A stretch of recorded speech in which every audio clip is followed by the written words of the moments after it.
everyone, it's your friendly neighborhood Hurdled here, and today I'm talking about my latest theory crafting and research. Specifically, I wanted to know what the fastest way to farm loot boxes up was. I know this is kind of a weird subject, but if you're like me, you like getting loot chests.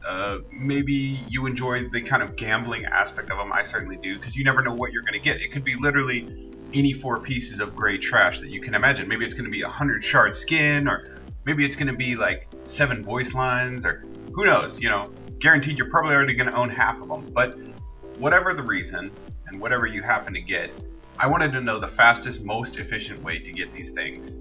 So I decided to do a little bit of theory crafting, because sooner or later we're going to be coming up on another seasonal thing here, and I don't want you to miss out like I did when I was trying to get that loot chihuahua mount, which I still feel it right in my heart.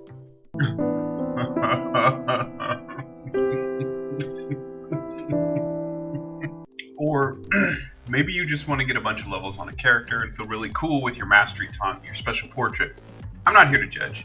In fact, all of those things sound great to me. So let's dive into it. I really wanted to crunch the numbers and do some real math on this and see what I could find out. So I went back into a bunch of my old games that I taped, and I looked at the experience gains. Now, a quick note about my methods here.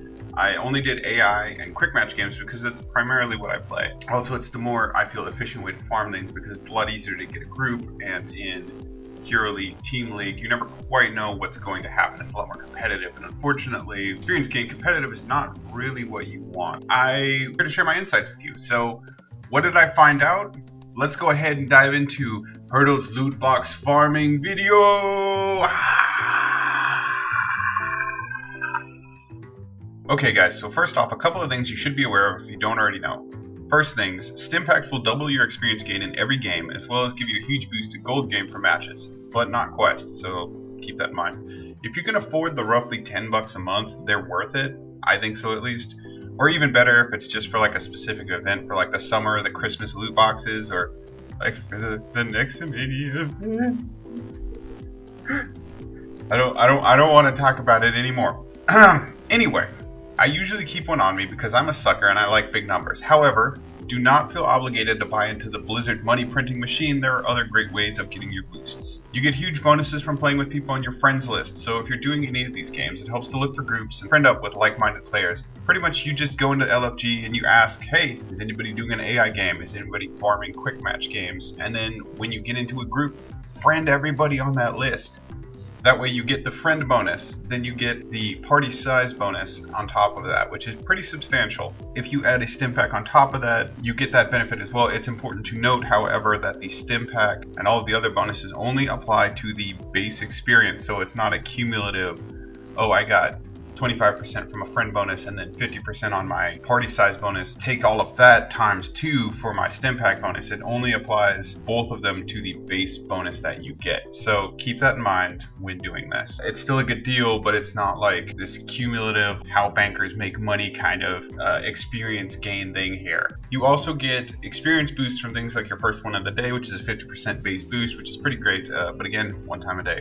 Playing Team or Hero League will give you 50 and 25% respectively, but like I said, that's going to be a much more competitive environment, and as far as farming experience goes, you want less competitive, although not competitive. We'll get into that. And very occasionally you can get a random hero and character select bonus, which gives you a 100% bonus. It's like a stim pack. The only downside is, one, this is super freaking rare. You really have to keep an eye out for it. You basically open up your character select and there will be a little green arrow over the random select in the upper left hand corner. Click on that guy and immediately queue, because I mean you have to go fast on this. It does not last long. It's pretty much when there's like a shortage of certain types or classes in quick match, or I guess AI queue, but I've never seen it there. Jump on it when you see it. It's a great deal, but again, it is a random hero, so mileage may vary there. We've discussed boosting, but what gives you the most base bang for your basic buck at the end of the day? Percentage boosts are only as good as the number that they're boosting. So if I wanted to spend like 30 minutes a game and have nothing substantial to show for it at the end, I would actually just be playing League of Legends. But my method was to compare in Excel a list of games played, type, length of game, and experience gained, like I said at the beginning. I also noted when I got a win bonus, but that's not present in AI games. I did not include it in my results because pretty much when it comes down to experience per second. You can't count on a win boost in a quick match game. You're not sure that you're going to get it. So this is just raw numbers. What do you get at the end of the match, win or lose? When I broke it all down to experience gain per second, I basically took the length of time of the match, broke it down into seconds, took the total experience gain, the base experience gain, divided the two, and came up with an experience per second result. And the results actually really surprised me. I did not expect this. So what did I find out? Out of 53 total games recorded in input, I found that quick match games average 70.7 base experience per second, but versus AI games on Elite average 79.1 experience per second. It's totally opposite from what I expected to find, honestly. I thought that the longer games would result in higher experience gains and so would give a better return on time invested, but it doesn't look like it does.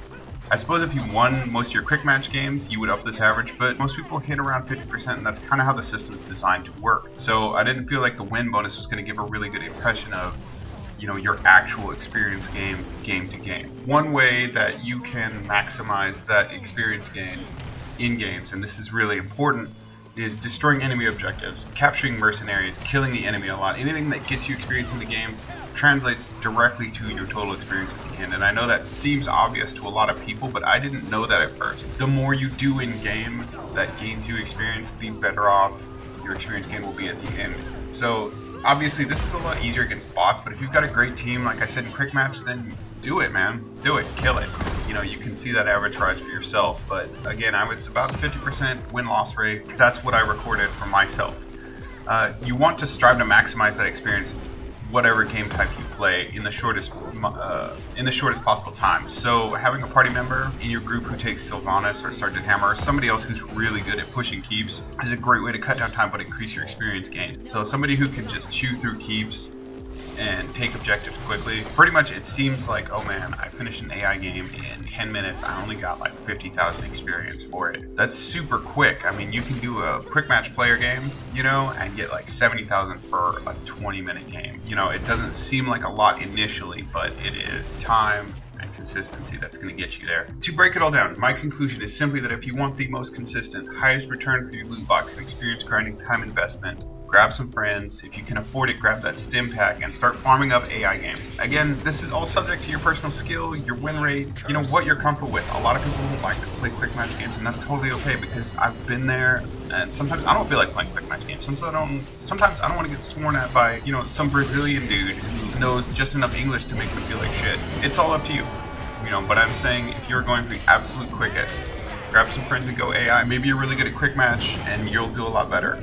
But if you're like me, you're gonna have these long, like 20 plus minute matches, which is really long for a Heroes match, where the experience goes up, but the time investment doesn't really track. If you look at it like a graph, your time would be going, you know, in a nice, neat, straight line, but your experience gain would kind of start to look like a mountain range, and not like a really impressive mountain range, kind of like a hill range. So not ideal. One last thing that you have to account for as well is that in quick match there is a wait time that is significantly longer than most AI games. So especially if you're teaming up, you're going to be waiting longer to fight other teams. AI games, it's literally you're just waiting for 5 people to get ready. Quick match, you're waiting for 10. Ultimately, do what you enjoy the most. If you prefer quick match, then do that. But I wanted to break down the numbers here, do a little bit of amateur theory crafting, and kind of math it out for people to see, hey, this is what you can do. This is the fastest way that I have found. So I hope that this helps you. I hope that you can use this to, you know, kind of more efficiently farm for those things that you want, like the Loot Chihuahua mount. Oh, stay strong, Arnold. Stay strong. Or whatever other seasonal item that you may want, or if you just want to get a bunch of levels on a character, hey, totally understand. We all want mastery taunts for your elf. Maybe that's just me. Is it getting weird now that, like, I have this obsession, or is it still cool? Let me know in the comments if it's getting weird. So that's all for this week, folks. I hope you enjoyed my very simplified theory crafting method for the highest rate of return for your loot box and experience gain farming methods. If this video helped you out, please leave a like, subscribe, turn on your notifications, let me know that I'm doing well by supporting me in a way that is very simple for you, which I always like. So, as always, I am Hurdled. I hope that you enjoyed watching this video as much as I have enjoyed making it. Thank you so much for taking the time out of your day to come and hang out with me. So, until next time, I will see you in the Nexus.